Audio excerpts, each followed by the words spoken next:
explain the structure of the webinar. Camille and Catherine will be presenting, and they're aiming to have about three slots for questions, one in the middle and then two more towards the end of the presentation. As you think of questions, if you want to pose those in the chat box as we're going throughout the presentation, I'll be collecting those, or you might want to kind of wait until those question slots to get your questions in there. Either way, I'll be collecting them and posing them to the presenters. Tomorrow you're going to receive an email from us with a link to access the video recording of this webinar. So that's enough from me. It gives me great pleasure to introduce Camille Treviotowski and Catherine Brennan, who will be speaking to us about the practical actions that schools can take to support their newly arrived pupils who are new to English. Camille joined the Bell Foundation in September 2018, and he holds the post of Digital Resource Developer. Prior to joining the foundation, Camille spent 18 years teaching English as a foreign language and English as an additional language in Poland, England and Scotland in mainstream secondary classrooms. He was an EAL coordinator at secondary school as well as the EAL consultant and trainer. Camille holds an MA in Corpus Linguistics and a MEd in Inclusive Education. Catherine Brennan joined the Bell Foundation as EAL trainer in August 2018. She also works as Better Bilingual, as a senior education consultant in Bristol and the surrounding areas, delivering training as well as delivering training as an EAL Academy Associate as part of this role. Prior to this, Catherine worked as a primary class teacher and EAL specialist teacher for almost 20 years in both London and Bristol local authorities. She has a history of collaborating effectively with education leaders, school practitioners, EAL pupils and their families to develop inclusive practice with specific expertise in EAL provision. Enough from me, over to you, Camilla and Catherine.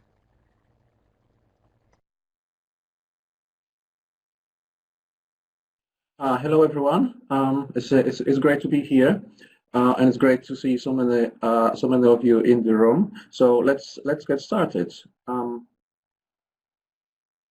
first, we are going to look at what the intentions are behind our webinar today. So in this session, we will explore approaches how to support newly arrived pupils who are new to English. You will see lots of practical advice and also resources that you could use in your classrooms, in your schools. We'll consider 4 different stages for providing support from actually before an EAL learner comes into their first lesson up until a few weeks later. Will allow you to reflect on your own school's current provision in this area. And so we hope that these will allow you to structure your EAL provision more effectively, and that's both yourself and other school staff better understand how to support these learners, and that's we address not only the English language, English linguistic needs of those learners, but also their social, academic, and pastoral needs are addressed. Okay, so I'm going to hand over to Catherine now for the next section. Thank you, and hello everybody. Yes, so underpinning the good practice and the pedagogy, which we'll be exploring today, are 3 key principles, which I'm just going to share with you now. Firstly, bilingualism is an asset. This is a very important underpinning belief which we hold strongly at the Bell Foundation. It's a positive skill to be bilingual, to be multilingual, and it's very important that this underpins everything that we do. It's very much linked to identity, and if you'd like to know more about research behind that, bilingualism as an asset, there's a link at the bottom of this slide which you'll be able to look at in a moment. The second principle, and very much linked to the first, is that cognitive challenge can and should be kept appropriately high. With EAL provision, especially for new to English pupils, it's very much a case of access to the curriculum rather than a dumbing down. So this cognitive challenge can and should be kept appropriately high. The third principle is very much linked to that again, which is that language acquisition and cognitive and academic development go hand in hand. You can't have one without the other.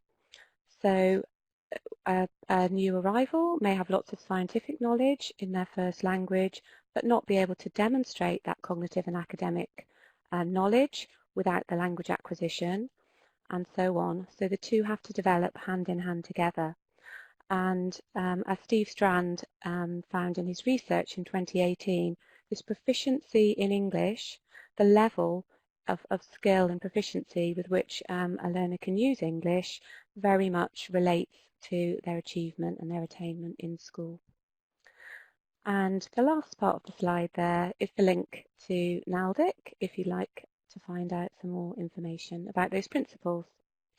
Okay, and back to Camille now. Okay, so we're going to have a short activity first. So we would like you to think of a new arrival new to English in your school. And we'll show you two questions one by one. And we would like you to answer those questions, perhaps take about a minute or so in the chat box. So the first question is, how would you like that new to English EAL learner feel?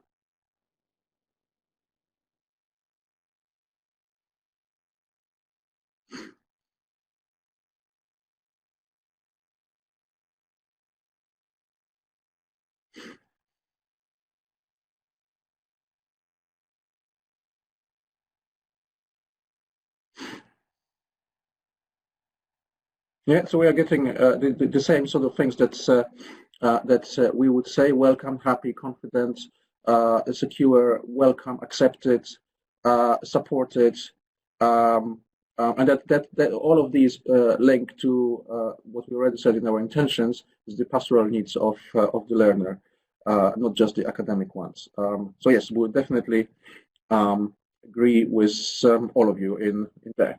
So let's have a look at the second question, if that's all right. And the second question is, what would we like them to be able to do by the end of the third week in school?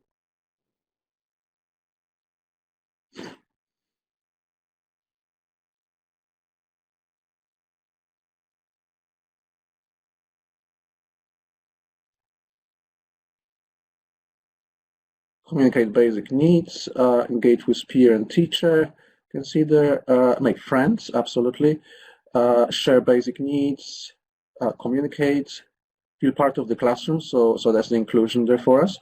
So ask for the toilet, so that would be those immediate needs as well, essential needs, understand basic instructions. So again, these are the kind of things that we're going to be talking about in the webinar just in a moment.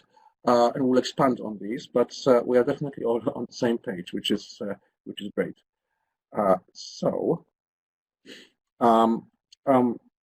With new arrivals, we encourage you to pause and break up the induction process into manageable stages. And so you may find it's helpful to structure the induction through the 4-stage. We see those 4 stages right here. PAWS or pause model here. So the first one, as you can see on the left, is P for prepare. So who needs to do what prior to admission? The second one is A for alert. Who needs to know what before the new pupil actually starts, and who will tell them this? Then there's W for welcome. So who will do what during the first days to welcome the new pupil? And finally, there is support, S for support, who will provide the pastoral and academic support for a new pupil during the first few weeks, and who will monitor this. And so we'll look at these 4 stages in more detail in the webinar. So that's the idea. And now I'm going to hand over to Catherine to talk about that first stage. Thank you, Camille. Yes, so the first stage,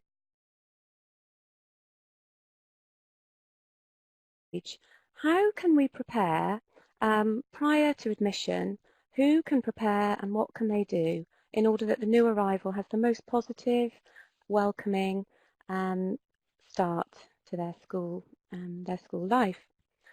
So what we'd like you to do now is to reflect on all the good practice, some of which we've already seen in the chat box already, but specifically about this stage prior to admission, to think about 3 strengths in your provision for new to English children who are new arrivals in your school.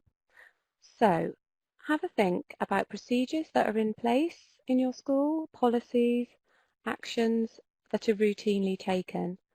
So what's going on? In fact, if you'd like to put various parts of your good practice here, that's fine. But in this section, we are specifically thinking about prior to admission. I'll just give you a few minutes to do that. Thank you.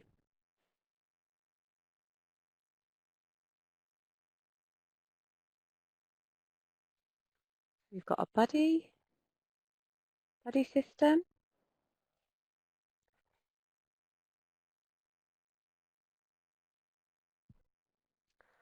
Parents featuring there a lot. Guided tours, absolutely. That preparation ahead of time, getting a pack ready for the family, ready for the pupil when they start.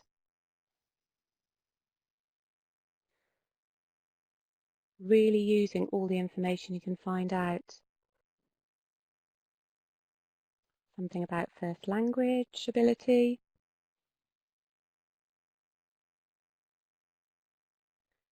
Background information, any overlap with SEND. Wonderful. Thank you everyone. Well, that's brilliant. Got lots of very interesting ideas there. Lots clearly of good practice and strengths already going on in your school.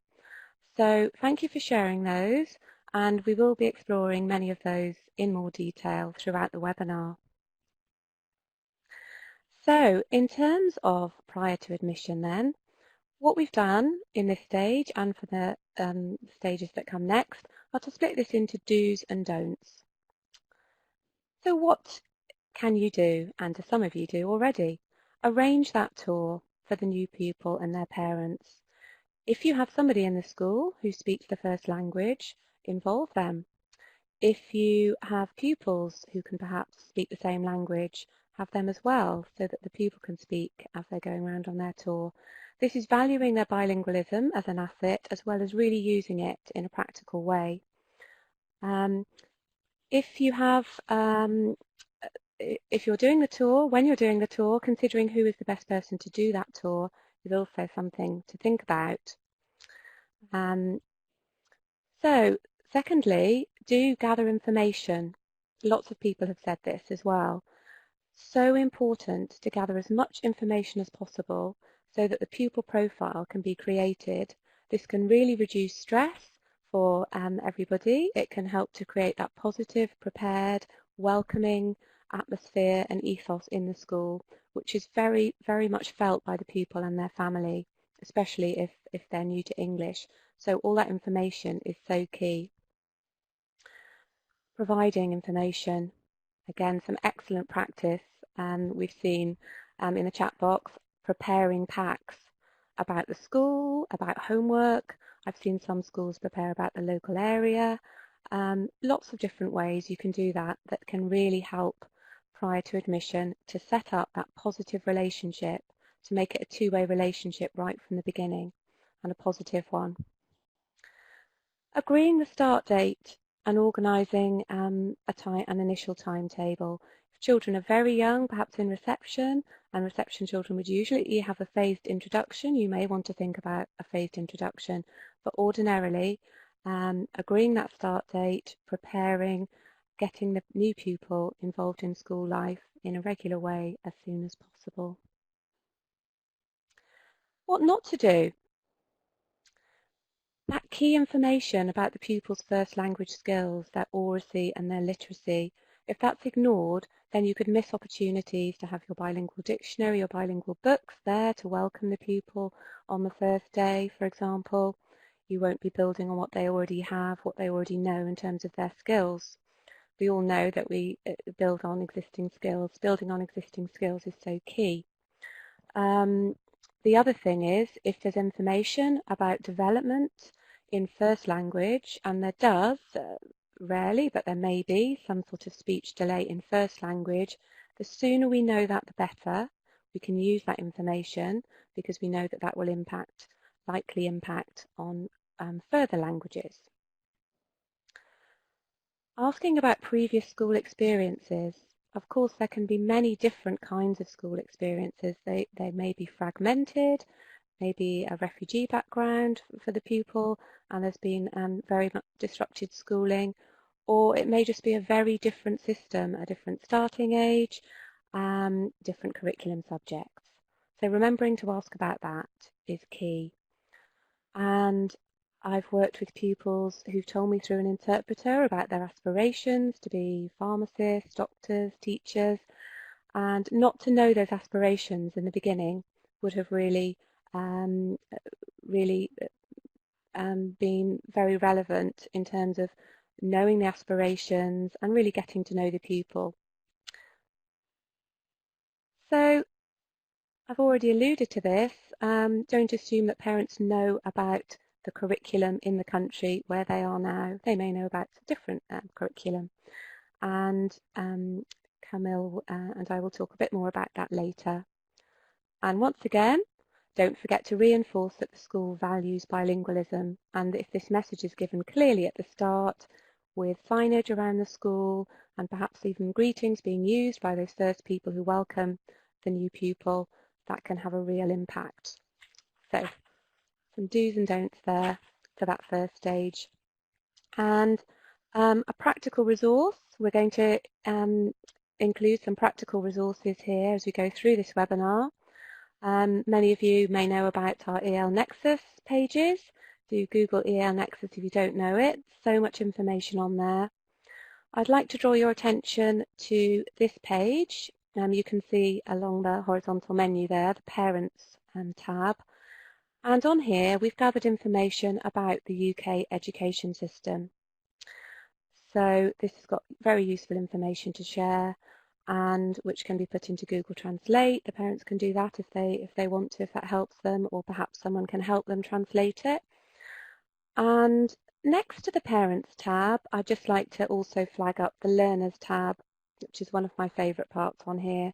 Really speaks to the multilingual pupils themselves about bilingualism as an asset, and is something that would be really good to draw your new arrivals' attention to. Okay.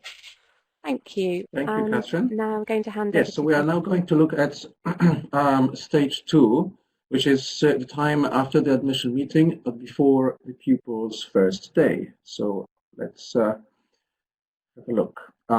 First, you should be able to create a pupil profile and send it to relevant staff, but we wouldn't assess the learners quite yet at this stage as it's too early. We'll also talk about this a little bit later today. Okay, so what should be on the initial EAL pupil profile? So it should include essential information about the pupil's background, and it's collected during the admission meeting in stage 1. So for obvious reasons, as I just said, it wouldn't include any assessment information as it will not be available at this stage. An assessment, EAL or otherwise, should wait until the learner feels more comfortable in the school. The idea here is that the inevitable stress of the first day in the new school can skew the results of any tests very easily. Typically, initial EAL profiles will include information about the pupil's country of birth, when they arrived in the UK, ethnicity, religion, if they have any refugee status, information about family, and further, rather importantly, we should have information about which languages the learner uses. So can they write in it or can they only speak it? Are they fully literate in it, at least at this point in their own estimation? This information can help in secondary schools as well. If you're in secondary schools, it would help you determine whether they could be offered to be entered into home language GCSEs, such as GCSE in Polish or GCSE in Arabic. We'll also need to know about previous schooling. So if the pupil has been to a school for 5 years before, chances are that they are literate in their first language, but on the other hand, children with limited or no schooling before will require greater pastoral support.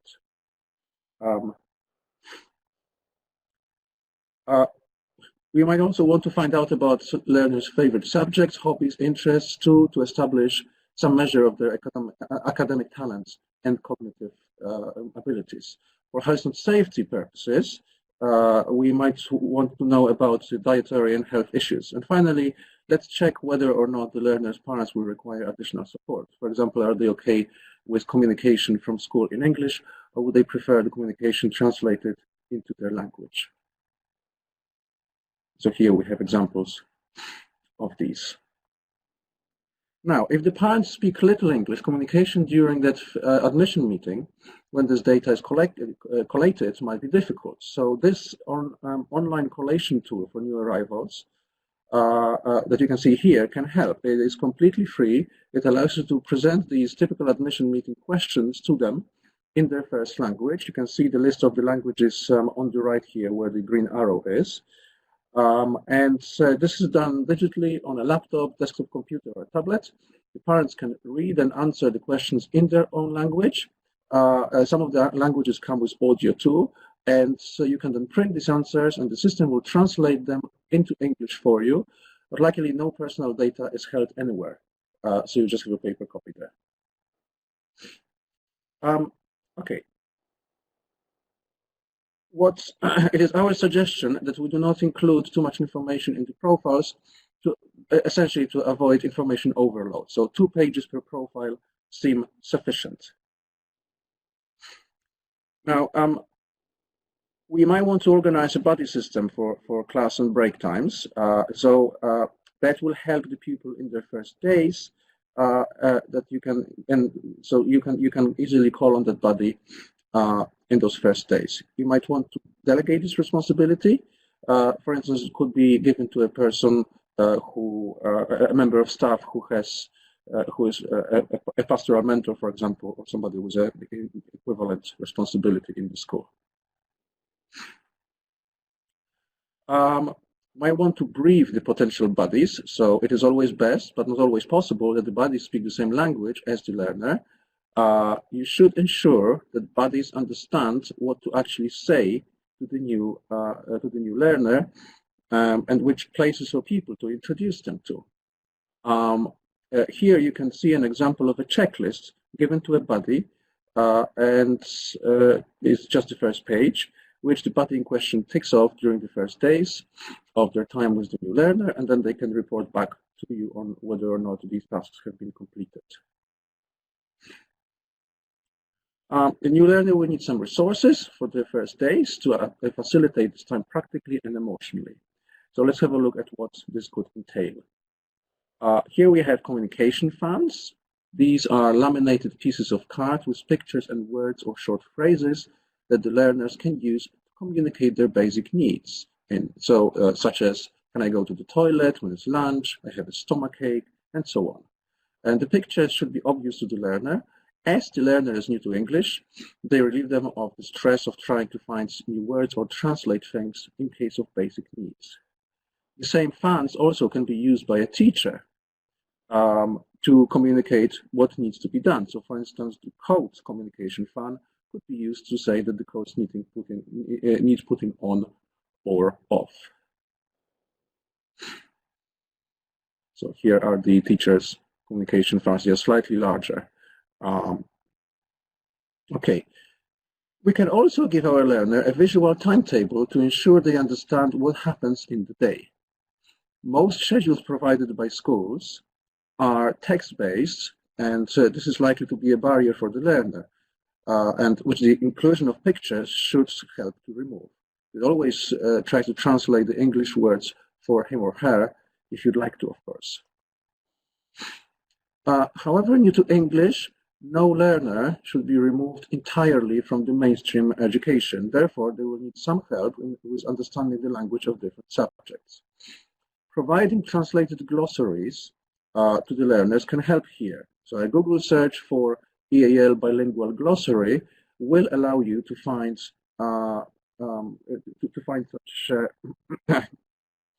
such resources quite easily. So here you can see an example, one from the EAL Highland website for a Romanian student. And this one attempts to help the learner with general school words and phrases. There are others, however, which provide learners with very subject-specific terminology translated into their languages. Most learners, if they have been in school before, will understand the concepts such as percentage and estimate, but will not necessarily know these words in English just yet. So such glossaries can be very helpful to EAL learners. Because the English language is a particular barrier for our new to English learners, we should try to translate as much as we can for them, or make it visual, and not simply use the existing information materials in English as much as we can help it. Learners' first days in the school are very important. If they do not feel adequately supported from their first days, their motivations might be affected. It is therefore important to think of supporting them throughout the entire day, from the morning to the time they leave schools, especially in the first days. So if you're a person with responsibility for organizing supports for EAL, a simple template such as this, in which you would write notes, could help. So what will happen when the learner arrives in the school in the morning? Who will be on hand during the short and lunchtime breaks? Will they be supported in all the lessons, and so on and so forth? And of course, it will all depend on your particular context, what happens. But it might be important. It might be useful to have such a template for yourself to make notes on. One other thing we should do before the learner first starts is make those additional essential arrangements, such as PE kit concessions, establishing whether the learner is going to travel to school by public transport or school bus, free school meals, and whether or not they would need a place to pray in school. There may also be, of course, some medical and dietary requirements. And you should, we would advise you to avoid planning for any summative assessments on the pupil's first day, and therefore there's no need to actually think about this at this point. We'll look at this later. By this, we mean not only EAL and home language assessments, but also reading and spelling age and numeracy assessments on that first day. This is likely to unsettle the learners and will almost certainly produce inaccurate results. And so that's what we would suggest, not to do that. Okay, we are now going to stop and see if there are any questions.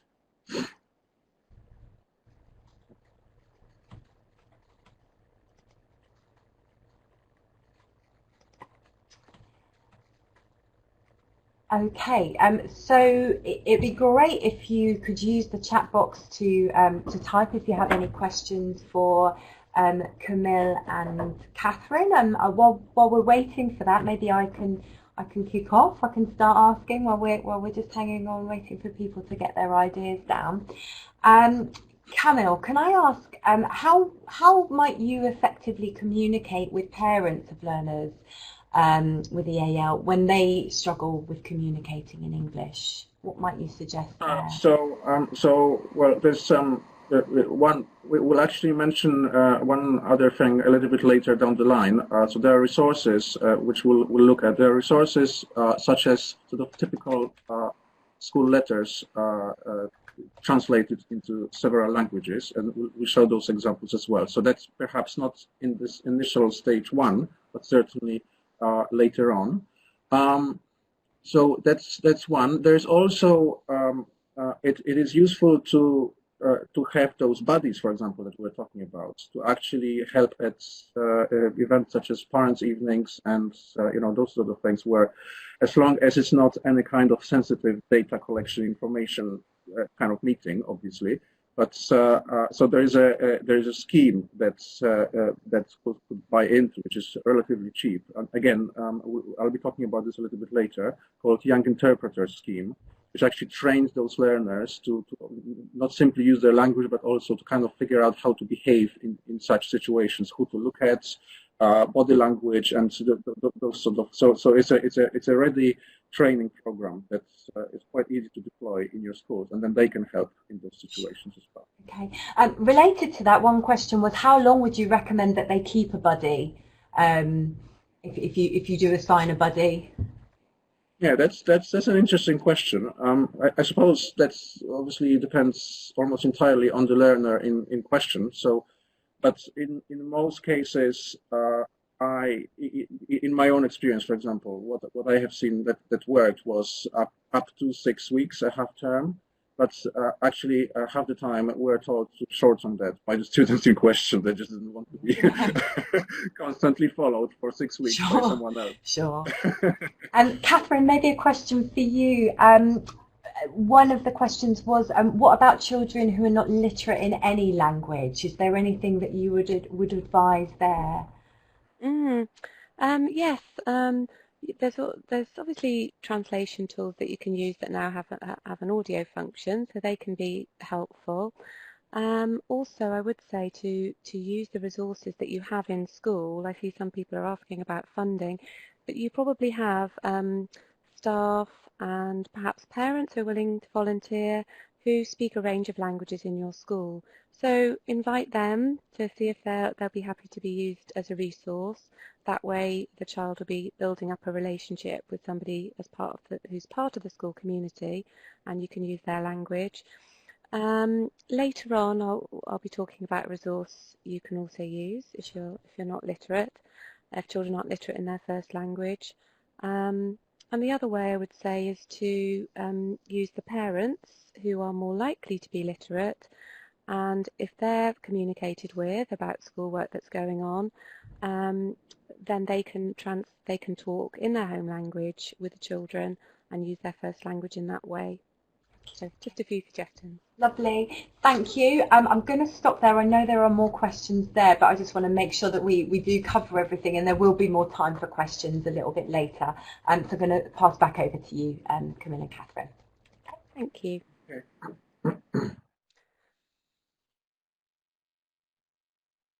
Okay, so we've thought about the first two stages now.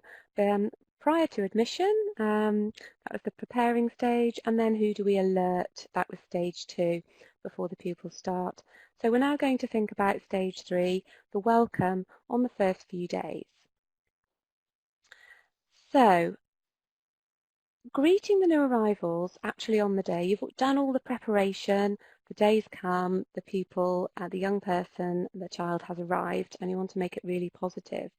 So greeting them, being there to welcome them on the first day is so important, and is something you no doubt will have planned for. If this can be the EAL coordinator, or somebody who can have be the key person, have an ongoing relationship with the child and the family in those early days, that can be really positive for relationships. If it can be the head teacher or another senior person, it sends a strong message out that this midterm arrival is valued, and this is an important thing that's happening. So being taken to class and introduced, very important. We've talked a bit about buddies and how long you might want to have them for. I'll talk a bit more about that in a moment, but introducing them to their buddies who are ready. They've not been put on the spot, not looking surprised or negative about this role, but they're prepared, ready, trained up, perhaps using the young interpreter scheme or similar. So being introduced to their buddies straight off, really welcoming on the first day. And of course you will have organised their lunch and perhaps some activities for lunchtime, and just checking that that's all ready and that's all going to plan. So what not to do: too many buddies. sometimes if there are too many people involved, it might be a bit overwhelming. Of course, this would depend on the age of the new arrival who's new to English. It could depend on their personality. It could depend on how used they are to starting in a new school. And this is where all the information you've gathered prior to admission can help you to plan and not to overwhelm the pupil. It is good to have pupils, to have buddies rather, for the social time, lunchtime, break times, as well as in class. So you might want to think about having different buddies for those different times in the school day. That will then avoid overloading the buddy. As Camille said, and I've come across too, the last thing you want is the buddy to start feeling negative, because this will be these feelings will be evident to the new student, and I've had new students tell me later on that they did feel they were burdening the buddy. So I suggest you have a plan, perhaps a couple of weeks for the buddies, and then review and have open conversations with everyone about how it's going. But having that system in place and guidance from something like Young Interpreters or similar is very helpful here. So don't worry, there's a lot to worry about. You want to create a positive start for the new pupil, but don't worry if they're quiet initially. Could be a little bit rabbit in the headlights. It's new, everything is new, and it's very normal to have a silent period if you are new to English. There's a lot of work going on there. There's a lot of listening and comprehending and linking to your own language, all sorts of hard work going on, which may appear to be silent. And as I've said, novelty, anything new can be so tiring. I'm sure we all remember that from starting new jobs or perhaps universities or whatever ourselves. So many new systems, new people, new faces. So lowering the expectation for the new arrival to respond and to engage in everything all at once, just to remember it's a tiring time. And on that note, I found that listening to audio stories, which obviously don't rely on literacy in the first language, or if the new arrival is literate, having the script there as well, can be very comforting and just relaxing, switch off time in the school day. So this World Stories website is free. You can sign up, and I believe there's about 30 different languages represented there, and pupils can perhaps have that as an independent resource to go to at times, and I've found that students appreciate that, particularly in those first few days.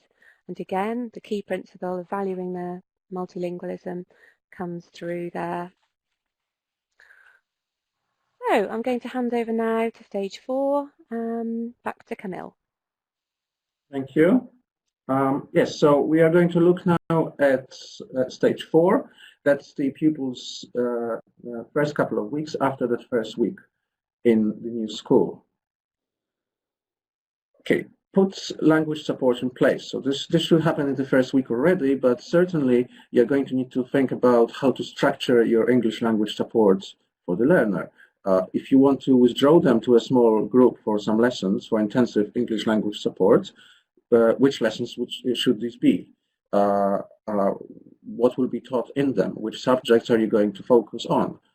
In the mainstream lessons, what is your capacity for providing TA support? And in which lessons will they be supported? So there's lots of questions here to answer. Here's a list of resources that you could use to devise your own EAL induction program. And we're going to look at them one by one in the following next slides. So the first one is our own EAL Nexus website. It contains hundreds of freely downloadable resource packs, mostly for mainstream teachers working with EAL learners. So for all sorts of different subjects. All the resource packs include teaching notes for teachers. It is one of the largest, if not the largest, repositories of EAL resources for the English context out there. This resource is for secondary teachers. The Bristol Secondary EAL Induction Pack is an excellent resource and includes a number of lesson plans with teacher notes and resources for the EAL induction classrooms. So it covers both survival language and language use in a variety of secondary school subjects. And it also contains initial assessment materials for English language assessment and maths assessment, and a welcome booklet that can be given to learners. And that booklet includes survival language glossary in it. Now, please note that this is a relatively old document, and some of the materials, a lot of the materials are very useful, but take care, some pages refer to the old QCA, a language in common framework to assess EAL learners, and this should no longer be used. So please use this document judiciously. The Collaborative Learning Project website is a well-established website with free collaborative learning resources for early years, primary and secondary mainstream classrooms with EAL learners. All the resources promote structured talk and inclusion of EAL learners in the mainstream classroom. It is an excellent resource, well worth familiarizing yourself with. EAL Hub is not free, but it is relatively cheap, even for individual teachers. It is a relatively new resource website, and its teaching resource collection is growing. These are high-quality resources, all printable, but also included are some visual, audio, and video resources. If you're looking for resources specifically for learners new to English, check the Tier 1 resources section. And if you want to see some resources before committing yourself to a potential purchase, there's a free resources section with sample resources on offer. Synthetic phonics is sometimes taught to EAL learners in both primary and secondary schools to familiarize them with the English phonemic system. And this is, of course, very welcome, but it often does not take the particular context and needs of the EAL cohort into consideration. So EAL learners need to learn the language, including the sound system, to contextualize meaningful content. So, for instance, stories, riddles, and meaningful sentences, rather than isolated words or sounds. To that end, Alice Washburn has created Racing to Literacy, a program for teaching phonics specifically for EAL learners. This is available for free online. There are 16 printable lessons, including lesson plans for teachers you can follow with your new to English learners. I should probably also mention at this point that any resources or any links that we present in this presentation, they will be included in the description of the recording of this webinar on YouTube. That you will receive the link by Monday after today's webinar. So it will all be there for you to click on and have a look for yourself. The next resource is Racing to English. This resource is not free, but it is not expensive. At present, it's just £45 plus postage, and the Racing to English CD includes hundreds of printable materials, from teaching survival language through to simple stories to writing opportunities. All of these resources focus on promoting speaking and listening before moving on to reading and writing. This is an excellent resource, and it's specific to new English EAL learners. Learning Village is an online piece of software, a game-like environment with hundreds of lessons available, survival language to subject-based grammar and vocabulary. The program is highly visual, and all of the language is pre-recorded. It includes a progress tracking system for teachers, and to complement that program, and in my experience, the learners have responded to it well and enjoyed using it. It is quite likely most suitable for primary and early secondary school learners. And this is just an example of part of the curriculum of the program that is used there, and you can see that you can download it for free from the website. These resources could help you build your induction program for EAL learners, but it should be remembered that that's not to support English language in isolation from the curriculum. And so ensure that you always teach both language and content simultaneously. For instance, if you wish to teach the past simple tense, consider teaching it in the context of history, of the subject of history. Teaching grammar or vocabulary away from the curriculum does not reflect the context in which the learners need to operate. We need to put pastoral support in place to monitor the pupil well-being. One idea to help in this process could be getting the learner to self-assess. Here you can see an example of a pupil questionnaire, which will help you establish how easy or difficult things are for the learner in those first weeks. And a majority of sad faces here could indicate that the learner is really struggling and might need additional intervention and support. We certainly should not leave these learners to their own devices. We will need to devise systems and work with other staff to allow us to determine the learners' well-being on a regular basis and be ready to take cultural aspects into consideration as well. A week or two into the learner's stay at the school, might want to conduct an EAL assessment and set the learner's language targets. Please ensure that this is not rushed and it's conducted in a place which is quiet and free from distractions. You need to assess all the skills, that is to say, speaking, listening, reading, and writing. And ideally, you'll be able to get an idea of how literate they are in their first language. Establishing the learners' math skills is very useful as well, but the less non-verbal tests, the better. And we should probably avoid the word problems tests, which are clearly very verbal. We recommend to you our own EAL assessment framework that is available to download for free from our website. It is accompanied by a brand new tracker tool, as well as classroom strategies. It is advisable to monitor progress in both the English language and in subjects, rather than only in subjects, as language ability will impact on both the learner's ability to understand incoming subject knowledge, so understanding speech and reading material, as well as their ability to express their knowledge in their own speech or writing. These two, the English language ability and academic knowledge, are tightly interlinked. And assessing both can inform decisions about interventions. So for instance, if a learner's language ability is advanced, but their maths results are low, it is more likely that their difficulties lie in maths, and maths intervention might be offered. However, if a learner is a beginner in terms of their English language acquisition, it might be that the language barrier is preventing them from fully engaging with the content of maths, in which case you would offer an EAL support. And schools need to monitor progress and adjust support where necessary.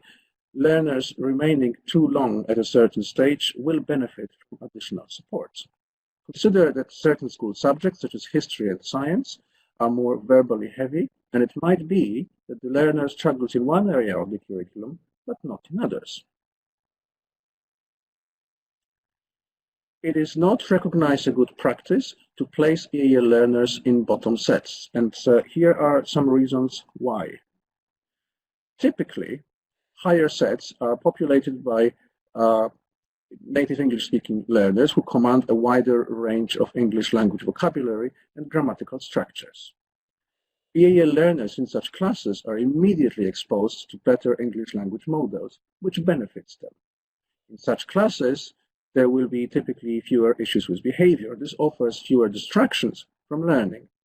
Even low-level disruptions can cause EAL learners difficulties in understanding what is being said in the classroom.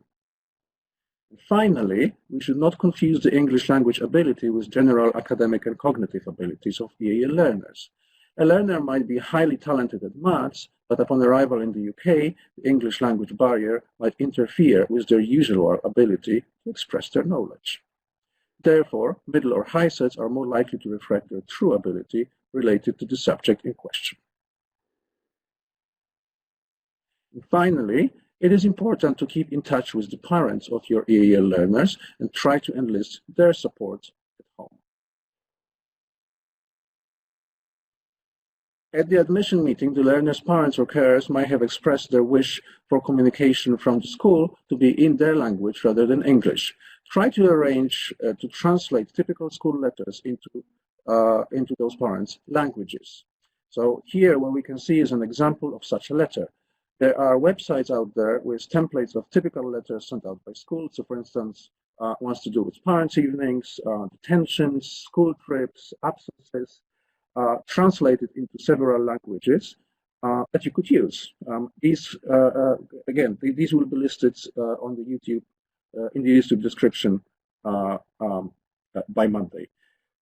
Where parents come to school, for instance, for parents' evening or for EAL-specific parents' evenings that you might want to launch, establishing a group of students who could help you with translation might help.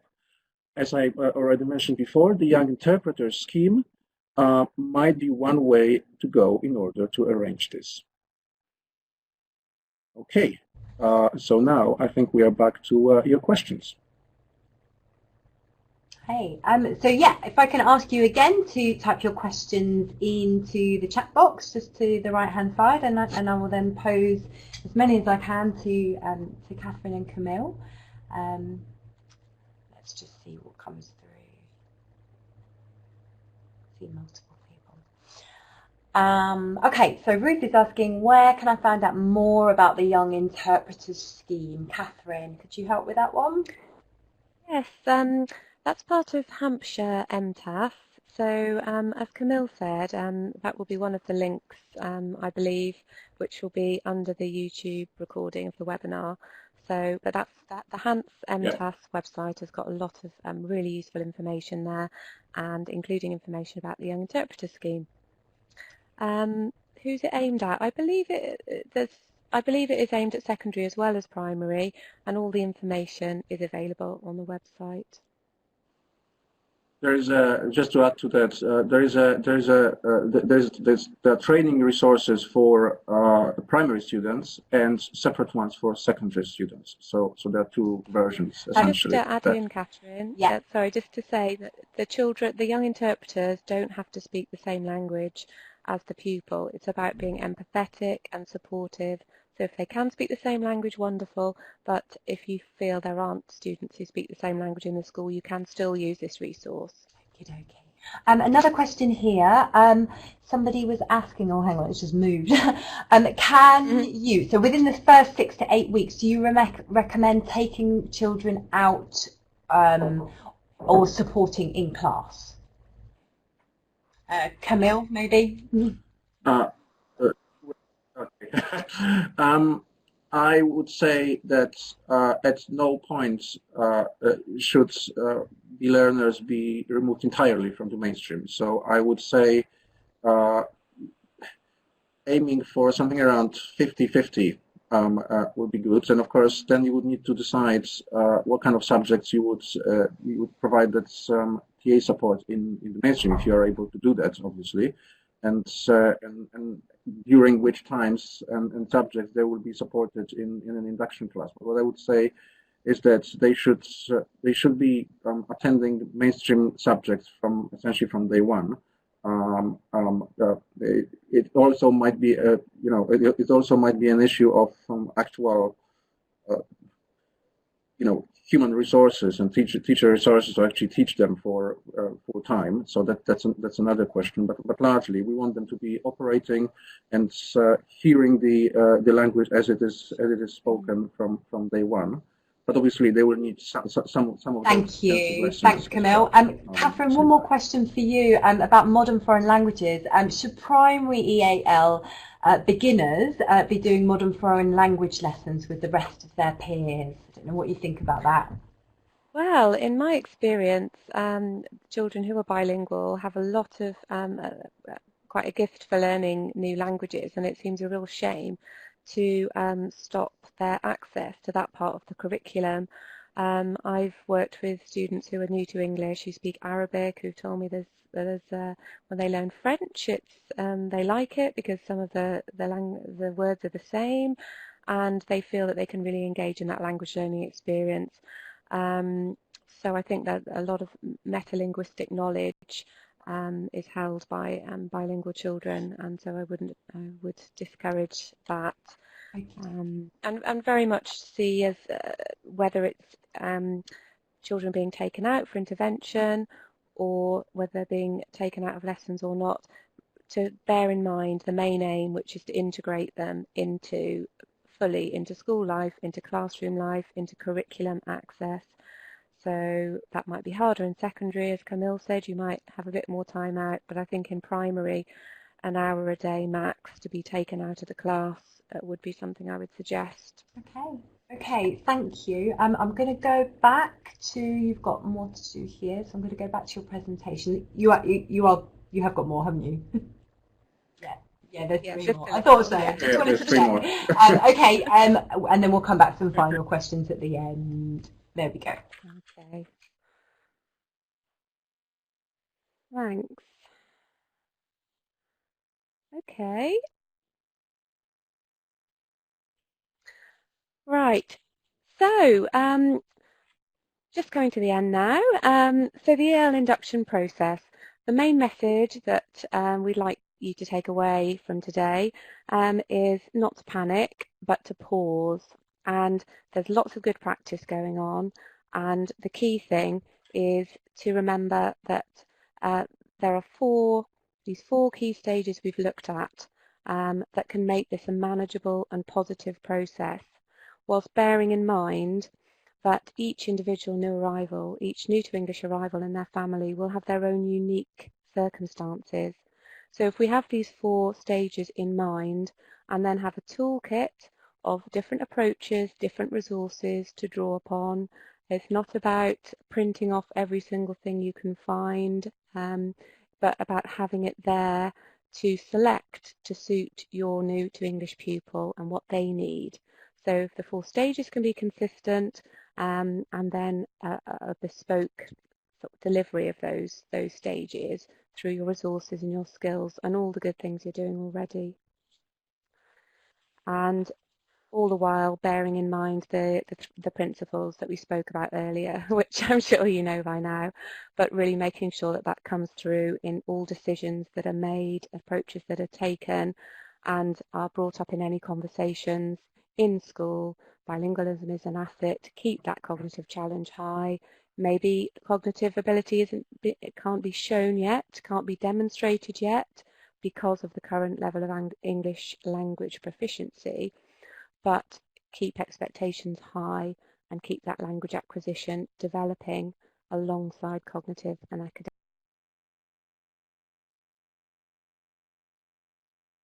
Thank you. So summing up, the process of supporting newly arrived learners to English during the four stages that we have identified needs to involve paying close attention to those learners' cognitive, academic, linguistic, pastoral, and social needs. It is important to remember that linguistic entails not only the English language, but also the first language or languages that the learners speak. As the maintenance and the development of the first language is crucial to both to the learners' identities and therefore motivation, and has been shown to accelerate the process of second language acquisition. In this webinar, we have shared with you a number of ways and resources in which these goals can hopefully be achieved. Now, I'm not sure we have time for any more questions. So there's, I think, 2 minutes left. Yeah, you've got about a minute. So any more burning questions, if you can use the chat box just to pop them down now, I can probably manage maybe one or two. If there's anything you'd like me to ask, I'll give people a minute. Nothing there. Maybe, hang on, I can go back. So, Catherine, somebody was asking about a website. Which website did you mention? Can you repeat it? I think I missed which one you were referring to at the time. So I maybe yes, yeah, I've just put it into the chat box there. Yeah, Hampshire. Local authority, and they're MTAS team. Sorry, probably was quite hard to hear. So it's the Ethnic Minority and Traveller Achievement Service, but that will be one of the links, as Camille said. Super. Okay. And somebody mentioned what is the name of the initial assessment. I don't think it was. You mentioned initial assessment. I'm wondering if it was the I mentioned this. There's lots of initial assessments out there. In fact, if you just Google that and add something like PDF to the Google search, you will see quite a lot of different ones. The one I was talking about is included in the Bristol Secondary School Pack. So it's about 20 pages, and it's an assessment for reading, writing, speaking, and listening skills. But there's no specific name to it, I'm afraid. I think it was, yes, the Multi-Academy Trust is called the Cabot Learning Federation. So I think that's one of their resources. Just to say, the Learning Village that's been mentioned, that has some free resources, but you can also buy into that blended learning, and there are assessment materials there, initial assessment materials for that as well. We have to stop you there. Thank you so much, Catherine and Camille. Really clear, very practical presentation. I hope everybody's found it useful today. I'm going to round up now. So just before we close the webinar, I just want to remind you that you'll get an email tomorrow with a link to the video recording of the webinar and also a survey. If you can fill in the survey, take a couple of minutes. Really useful. It helps inform where we go next and what we focus on, just to make sure that we're doing things of interest and that meets the needs of people out there. Just to let you know, I want to flag up our next webinar. It may be of interest to you and all your colleagues. We'll be running another webinar on Thursday, the 27th of February. This will be presented by Professor Steve Strand from the University of Oxford, and is going to be looking at his recent research focused on how long it takes to acquire proficiency in English. So you can register for that webinar via the Bell Foundation website. And just to say thanks again so much for joining today and taking part in the webinar. And we're going to stop recording now, and I'm going to end the meeting. So bye-bye, everyone. Thank you. Bye-bye.